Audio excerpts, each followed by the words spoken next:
the reason that that'll help guitarists sort of as like a snap thing is because they've just spent a lot of time following chords, and they sort of have to do it.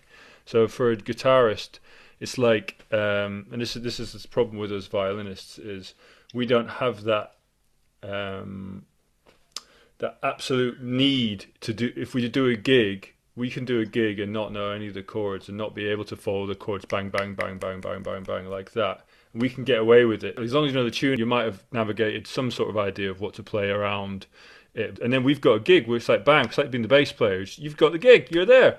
But the thing is that we have to try and remedy that by just sort of by doing that work as well. Imagine we're a piano player. That's it. Is you've got to put yourself into the shoes of a piano player. Imagine I'm a piano player. Imagine I'm a guitarist.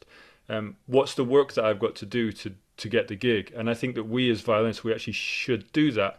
And it doesn't mean that.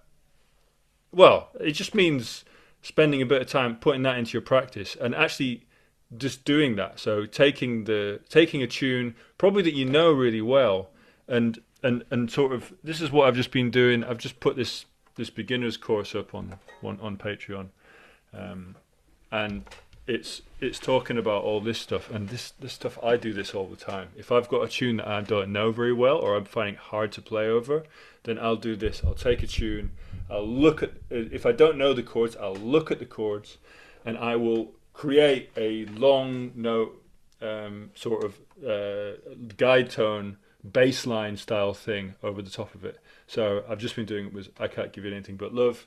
If I was going to do it, I would start off by going, I can't give you anything but love, 2, 3, 4, baby. I can't give you anything but love, baby. I'm not going to sing it because I'm just going to do it wrong. But do you understand what I'm trying to say? Spend a bit of time trying to just first of all, yeah, doing that with tunes that you like, tunes that you know, tunes that you're working on, and doing those long notes. So working on those long notes and trying to act like you're a piano player. Try to pretend that like your next gig or whatever, like you have to know the chords or you're going to ruin the gig for everybody else. That's the thing that's why guitarists and piano players know the chords, because they have to or everybody else is in trouble. And that's why violinists often don't know the chords, because no one needs us to know the chords apart from us. It is a process, and the process is learn the chords, but learn them so much that you don't have to think about them at all when they're happening on the gig. And a good one to start with is the blues. You know, I feel like the blues is a great way to start with that.